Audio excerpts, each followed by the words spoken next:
Hi folks, this is video number 65 and the title is Giraffes, Elephants, and Rhinos. Daisy had a degree in wildlife technology from Penn State. We were together a few years and had some neat adventures. One of her friends worked with a veterinarian who cared for all the animals at Kings Island Safari Land. Kings Island is located north of Cincinnati, Ohio, just off Interstate 71. Daisy told her friend Mike that I was working in Cincinnati a lot.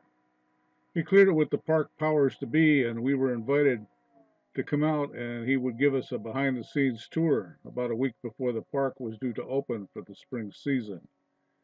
Mike was a handler for the giraffes, elephants, and rhinos. We were working on the same 7-day rotating shift, so we made plans to go out on our long weekend. We went out and stayed at a hotel in Sharonville where we could get an employee discount. We arrived at the park and met Mike about 9 a.m. or so. He introduced us to the vet. She was very nice and told us where we could and couldn't go, and then we were off on our tour. On our way to the giraffes, we went through the building that housed the herd of Cape buffalo. They are indeed impressive critters up close. It was funny. The bulls stayed together in one part of the barn, and the cows were together in another. The barn was divided, doors on both sides. When we looked in the Dutch doors at the bulls, they could care less. There were 10 or so. When we walked over and looked into the door at the cows, they panicked and ran out the opposite door and into the enclosure next door with the bulls. There were about 20 cows. The giraffe building was good size. Of course, it was 2+ stories high. There was a set of stairs leading up to a platform that put you face to face with the giraffes. You usually see them at a distance, majestically roaming in a park. You really can't appreciate their size until you get close. We could pet them and feed them. Their heads are huge. Those two stubby-looking horns on their heads are about 4 inches thick and a foot or more in height. There was a burlap bag of treats on the platform. It was some kind of small, granular feed.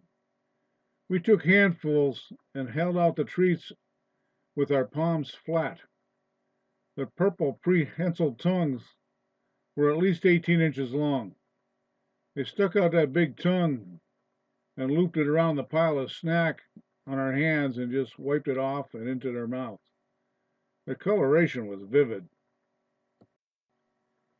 Next were the elephants. They had 2, one Asian and one African, both adults. The Asian was about 2/3 the size of the African. We took in a basket of apples to feed them. We were right in the enclosure with them. I was feeding the African elephant and talking with Mike. I learned something you don't notice on wildlife shows. The elephants had a finger-like appendage on the end of their trunk.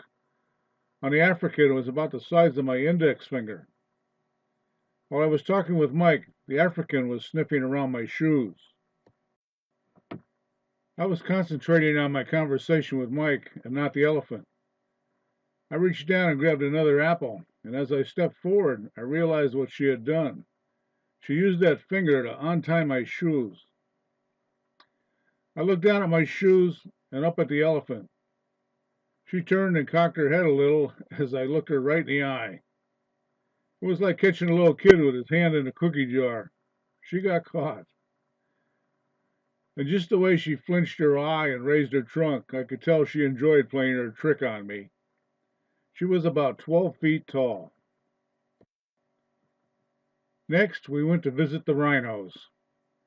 They were in a large corral area with a fence made of 2 horizontal runs of 10-inch steel pipe and 10-inch steel pipe uprights, all welded together.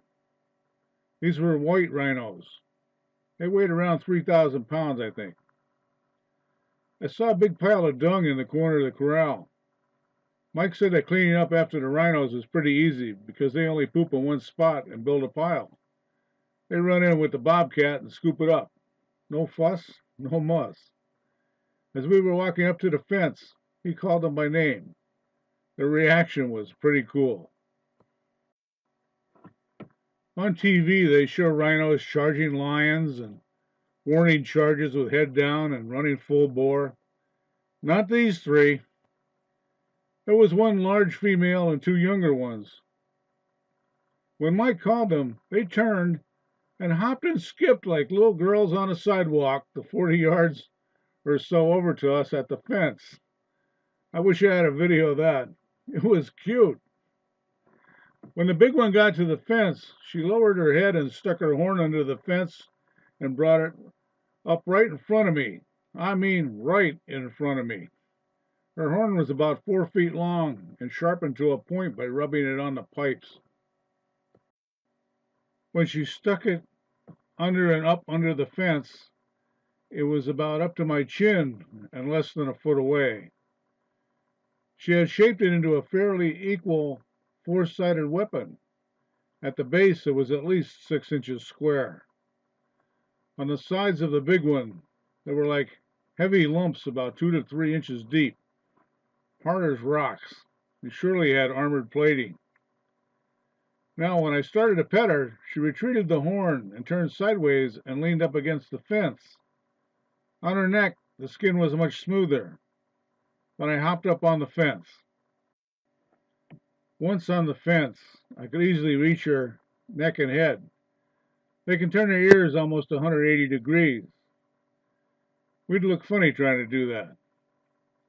As I pet her, I worked my way up to her ear. There were tufts of black hair protruding from the top of her ears, but the inside resembled the consistency of ears on a rabbit, very velvet-like.